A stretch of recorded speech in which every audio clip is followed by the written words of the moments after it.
وکثرت حمدہ علی آلائہ الیکم والنعمائہ علیکم، خطبہ نمبر 188۔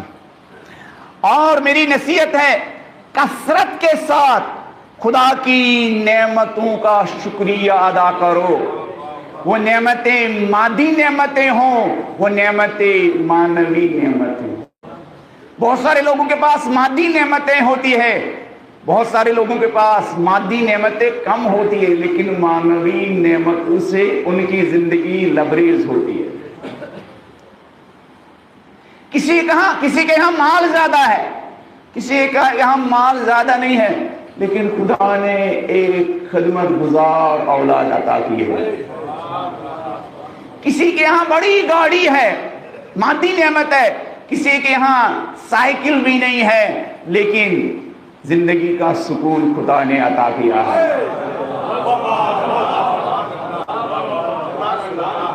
کسی کے گھر میں ایک کروڑ پتی کی کیا بیٹی بیاہی کو آئی ہے، اور کسی کو ایک جھوپڑی میں رہنے والے انسان کی کیا بہو ملی ہے، لیکن وہ بہو کیسی ہے؟ امام خمینی رحمت اللہ علیہ جیسی شریک حیات، ایسی شریک حیات کہ جب رشتہ آیا تو رات کو خواب میں امام خمینی کی اہلیہ نے بی بی فاطمہ الزہرا کو خواب میں دیکھا۔ کہا بیٹی تم خمینی سے رشتہ کرنے میں بابا کو، والد کو انکار کیوں کر رہی ہو؟ یہ خمینی میرا اپنا بیٹا ہے۔ پھر خمینی کی اس اہلیہ کا بیان ہے، جب میرا رشتہ طے ہو گیا خمینی کے ساتھ، ابتدائی زندگی کے جو ایام تھے انتہائی غربت کے تھے، لیکن مجھ سے والد نے کہا تھا بیٹی خمینی تمہیں بڑے گھر میں نہیں رکھے گا، گھر چھوٹا ہی ہوگا، لیکن خمینی کے پاس ایک ایسی دولت ہے جس دولت کے نتیجے میں تمہارے اوپر کبھی ظلم نہیں کرے گا۔ میں نے والد سے پوچھا کون سی دولت ہے؟ ڈالرز کی دولت ہے کیا؟ یورو کی دولت ہے؟ روپے پیسے درہم و دینار کی دولت ہے؟ کہا نہیں، خمینی کے پاس دولت تقوی ہے۔ جس کے پاس تقوی ہوگی، جس کے پاس پرہیزگاری ہوگی، جس کے پاس خوف خدا ہوگا، وہ آدم کی بیٹیوں پر ظلم نہیں کرتا ہے۔ اور پھر خمینی کی اہلیہ کا بیان ہے، 60-70 سال خمینی کے ساتھ بسر کیے، کبھی بھی مجھ سے یہ نہیں کہا ختیجہ ذرا میرے لیے ایک کپ چائے لے کے آؤ، کبھی بھی حکم اور آرڈر نہیں دیا۔ جب بھی چائے کا احساس ہوتا تھا خود کھڑے ہوتے تھے، کچن میں جاتے تھے اور ماچس ہاتھ میں لیتے تھے، ہمیں یہ احساس ہوتا تھا آقا کو چائے کی ضرورت ہے۔ کبھی بھی جب نمازی شب کے لیے کھڑے ہوتے تھے تو ٹارچ نہیں جلاتے تھے، آہستہ آہستہ اٹھتے تھے، یہاں تک کہ صحن میں جس نلکے کے سامنے وضو کرتے تھے اس نلکے کے نیچے فوم رکھتے تھے کہ نلکے کی آواز سے میری اہلیہ کی نیند میں خلل واقع نہ ہو۔ ہماری پوری توجہ مادی نعمتوں پر ہے، معنوی نعمتوں کی طرف ہماری توجہ ہی نہیں۔ ہماری پوری توجہ کس کی طرف ہے؟ مادی نعمتوں کی طرف، معنوی نعمتوں کی طرف ہماری بالکل توجہ نہیں ہے۔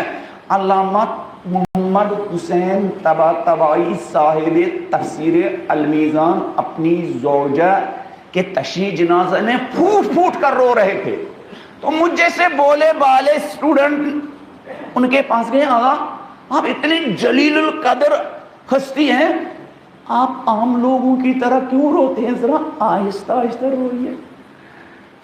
مگر مرگ حق نہیں ہے، موت برحق نہیں۔ کہا میں بھی جانتا ہوں مرگ اور موت برحق ہے۔ کہا پھر روتے کیوں ہو؟ کہا ان کی وہ نیکیاں اور خدمت بار بار آنکھوں کے سامنے آتی ہے تو آنکھوں سے برجستہ آنسو نکلتے ہیں۔ لوگوں نے دیکھا، علامہ طباطبائی نے 20 جلد تفسیر المیزان لکھی، لیکن لوگوں کو نہیں پتا جب میں یہ تفسیر لکھ رہا تھا، یہ زہرا کی کنیز کتنے ادب کے ساتھ آہستہ ہر 2 گھنٹے میری کرسی کے سامنے ایک کپ چائے لے کے آتی تھی اور 2 گھنٹے کے بعد کھڑکی سے دیکھتی تھی آیا دین کے خدمت گزار، اہل بیت کے خدمت گزار علامہ طباطبائی نے چائے پی ہے یا نہیں۔ بہت آہستہ آہستہ کمرے میں داخل ہوتی تھی اور وہ کپ اٹھا کے لے کے جاتی تھی۔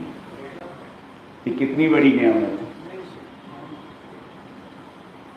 یہ کتنی بڑی۔ تو مولا فرماتے لوگوں، خدا کی نعمتوں سے تمہاری زندگی لبریز ہے۔ کچھ نعمتیں ظاہری نعمتیں ہیں، کچھ نعمتیں معنوی نعمتیں، کچھ نعمتیں مادی نعمتیں ہیں، کچھ نعمتیں معنوی نعمتیں ہیں۔ پیسہ دکھائی دیتا ہے لیکن اس گھر کی 4 دیواری میں اگر خدمت گزار اہلیہ ہے، یہ کتنی بڑی نعمت ہے۔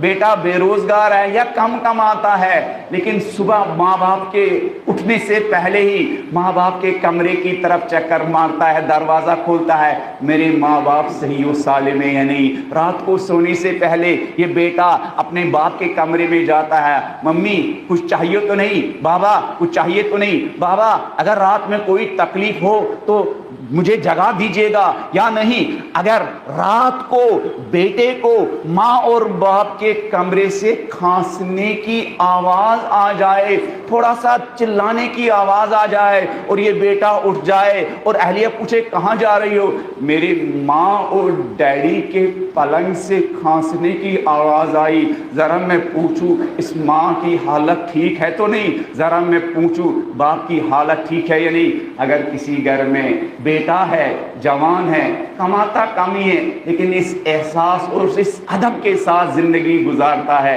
اس گھر میں کتنی بڑی دولت ہے، اس گھر میں کتنی بڑی دولت ہے۔ مولا فرماتے ہیں صرف ظاہری نعمتوں کو نہ دیکھو۔ اگر ایسا بیٹا ہے گھر سے نکلا آفس پہنچا 10 مرتبہ فون کرتا، ممی ناشتہ کیا یا نہیں، 10 مرتبہ اپنی اہلیہ سے پوچھتا ہے ممی نے ناشتہ کیا یا نہیں۔ آفس میں اپنے ٹفن کو ہاتھ لگانے سے پہلے گھر فون کرتا، اپنی اہلیہ سے پوچھتا ڈیڈی نے کھانا کھایا نہیں، ممی نے کھانا کھایا یا نہیں، ممی سے بھی پوچھتا ممی کھانا کھایا یا نہیں، ڈیڈی کھانا کھایا یا نہیں۔ پھر اپنے آفس میں اپنا ٹفن کھولتا ہے، تب جا کے جب مطمئن ہوتا ہے ممی کھانا کھا چکی ہے، ڈیڈی کھانا کھا چکی ہے، اہلیہ کھانا کھا چکی ہے، تب جا کے اپنے ٹفن کو ہاتھ لگاتا ہے۔